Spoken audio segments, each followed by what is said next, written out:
The first body was found in a cornfield on the outskirts of Hollowbrook, posed upright against a rusted irrigation pump. Marissa Cole, 28, a librarian with no known enemies, had been strangled. Clutched in her hand was a torn piece of parchment, marked with intersecting lines and symbols resembling constellations. The local sheriff's department dismissed it as trash, but when a second victim, a retired schoolteacher named Arthur Blythe, was discovered 6 weeks later in a drained quarry, another map lay folded in his coat pocket. The media coined the killer the Cartographer. The victims seemed unrelated, different ages, genders, and social circles. What bound them were the maps, each drawn on aged paper with iron gall ink, a medieval recipe nearly obsolete by the 20th century. The symbols defied interpretation: half-finished compass roses, fragmented topographical markers, and numbers that correlated to no known coordinate system. By the third victim, a teenage volunteer firefighter named Lena Cruz, the FBI's behavioral analysis unit was called in. Still, the lack of forensic evidence, no fingerprints, DNA, or witnesses, turned the case into a phantom hunt. Detectives initially fixated on geographic profiling, overlaying crime scenes onto maps to predict the killer's base. But Hollowbrook's tight-knit community yielded no suspects, and the map's purpose remained opaque. Were they trophies, taunts, or part of a ritual only the killer understood? The absence of sexual assault or theft muddied motives further. The cartographer didn't want anything tangible. He wanted to be studied. Profilers focused on the ink. Iron gall required patience and precision, mixing oak galls, ferrous sulfate, and gum arabic, a process favored by medieval scribes and modern hobbyists. The killer was likely over 40, educated, and familiar with archaic crafts. The map's precision suggested obsessive-compulsive traits, their ambiguity, a need for intellectual superiority. Unlike most serial killers, the cartographer avoided spectacle. His victims died quickly, their bodies placed deliberately but without theatrics. This wasn't about rage, it was about control. Psychologists theorized the killer viewed himself as an architect of order, compensating for a life fractured by chaos. Perhaps he'd suffered a recent loss or professional failure. The numbers on the maps, later decoded as dates, corresponded to the victims' birthdays, not their deaths. This personalization hinted at surveillance.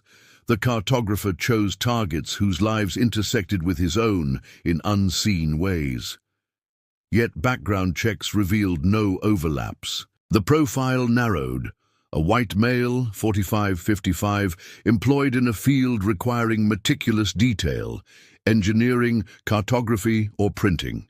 He lived within 30 miles of Hollowbrook, possibly in isolation. The lack of communication with authorities suggested he derived satisfaction from the investigation's stagnation, not fame.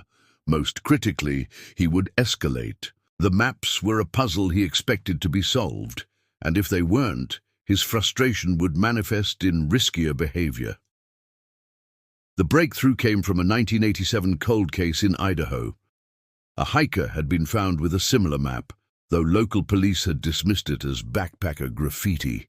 The ink matched. Suddenly, the cartographer's timeline stretched back over a decade, his crimes sparse but deliberate. Voss re-canvassed Hollowbrook, focusing on newcomers who'd arrived after 1987. One name surfaced: Walter Kane, a bookbinder who moved to town in 1993. Kane's shop specialized in restoring antique texts, and he'd purchased iron gall ingredients months before the first murder. Surveillance revealed Kane frequented the county archives, studying land surveys from the 1800s. A search warrant uncovered a basement workshop, shelves of handcrafted paper, vials of ink, and a ledger detailing every victim's routine. Most damning was a map in progress pinned to the wall, a web of lines connecting Hollowbrook to the Idaho site. Kane had been plotting not just murders, but a sprawling, invisible geography only he could navigate. His arrest was anticlimactic. He offered no resistance when SWAT surrounded his home, merely stating, "You're too late."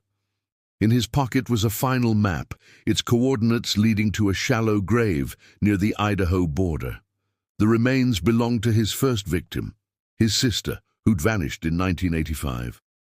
Kane's trial revealed a mind fractured by grief.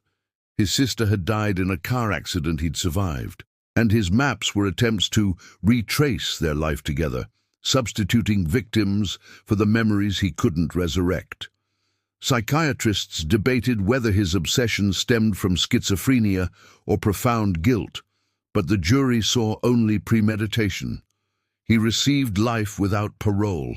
Hollowbrook never recovered. Families moved away. Tourism dried up. The case revolutionized forensic cartography, with agencies adopting geographic profiling software to decode spatial patterns. Yet for Voss, the victory was hollow. Kane's maps remained incomplete, their full meaning buried with him after his suicide in prison.